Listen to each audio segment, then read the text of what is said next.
राम राम मंडळी. भारतीय कुस्ती क्षेत्रात अनेक जण वर्षानुवर्ष निष्ठेने काम करत असतात. त्यांच्या मेहनतीमुळेच कुस्ती हा पारंपरिक खेळ आज जागतिक स्तरावर पोहोचलेला आहे.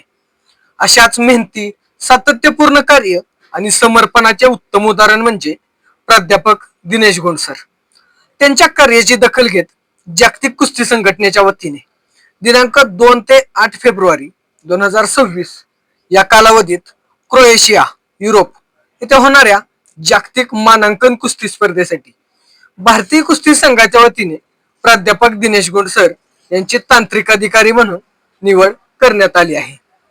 ही निवड केवळ त्यांच्यासाठीच नव्हे तर महाराष्ट्र आणि संपूर्ण भारताच्या कुस्ती क्षेत्रासाठी अभिमानास्पद ठरणारी आहे. प्राध्यापक दिनेश गोंडसर हे महाराष्ट्रातील कुस्ती क्षेत्रातील अत्यंत अनुभवी आणि विश्वासार्ह तांत्रिक अधिकारी म्हणून ओळखले जातात. कुस्ती स्पर्धांचे नियोजन, नियमांची काटेकोर अंमलबजावणी, खेळाडू व संघटनांमध्ये समन्वय राखणे तसेच कोणत्याही अडथळ्याविना पार पडतील यासाठी ते सातत्यानं कार्यरत असतात. त्यांच्या शिस्तबद्ध आणि पारदर्शक कार्यपद्धतीमुळे अनेक मोठ्या स्पर्धांना यश मिळाले आहे. आंतरराष्ट्रीय स्तरावर देशाचे प्रतिनिधित्व करण्याची त्यांची ही 67वी आंतरराष्ट्रीय स्पर्धा आहे. आतापर्यंत त्यांनी राज्य व राष्ट्रीय स्तरावर 200हून अधिक स्पर्धांमध्ये तसेच आंतरराष्ट्रीय स्तरावर 67 स्पर्धांमध्ये देशाचे प्रतिनिधित्व केले आहे. इतक्या मोठ्या संख्येने स्पर्धांमध्ये काम करणारे ते महाराष्ट्रातील एकमेव तांत्रिक अधिकारी असून हा मान त्यांनी आपल्या मेहनतीच्या जोरावर मिळवला आहे. त्यांच्या कार्यकाळात अनेक राष्ट्रीय आणि आंतरराष्ट्रीय स्पर्धा अत्यंत यशस्वीपणे पार पडल्या आहेत. नियमांचे अचूक पालन, वेळेचे योग्य नियोजन, स्पर्धांचा दर्जा राखणे आणि खेळाडूंना योग्य वातावरण उपलब्ध करून देणे या बाबींमध्ये त्यांचे योगदान मोलाचे आहे.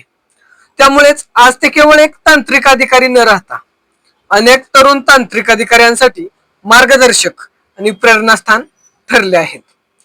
क्रोएशिया येथे होणारी जागतिक मानांकन स्पर्धा त्यांच्या कारकिर्दीतील एक महत्वाचा टप्पा ठरणार आहे.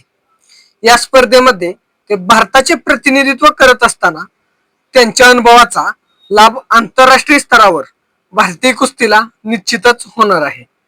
भारतीय कुस्तीची शिस्त, गुणवत्ता आणि विश्वासार्हता यांचे दर्शन या माध्यमातून जगाला घडणार आहे. त्यांच्या या उल्लेखनीय यशाबद्दल केंद्रीय मंत्री मुरलीधर अण्णा मोहोळ, कुस्तीगीर संघाचे अध्यक्ष रामदास तडस, सरचिटणीस योगेश दोडके, कार्याध्यक्ष संदीपप्पा भोंडवे, पुणे जिल्हा कुस्तीगीर संघाचे अध्यक्ष मेघराज कटके, नवनाथ घुले आणि मारुतीचा त्या सातव यांनी त्यांचे मनपूर्वक अभिनंदन केले आहे. अनेक मान्यवर, प्रशिक्षक, कुस्तीप्रेमी आणि खेळाडूंनीही त्यांना पुढील वाटचालीसाठी शुभेच्छा दिल्या आहेत. प्राध्यापक दिनेश गोंड यांची ही निवड सिद्ध करते की सातत्यपूर्ण मेहनत, प्रामाणिकपणा आणि समर्पण यांच्या जोरावर आंतरराष्ट्रीय स्तरावर मोठं यश मिळवता येतं. त्यांचे कार्य कुस्ती क्षेत्रासाठी प्रेरणादायी असून भविष्यातील पिढीसाठी आदर्श ठरेल. महाराष्ट्र आणि भारताच्या कुस्ती क्षेत्राची मान उंचावणाऱ्या या कामगिरीबद्दल त्यांचे सर्वत्र कौतुक होत आहे. धन्यवाद.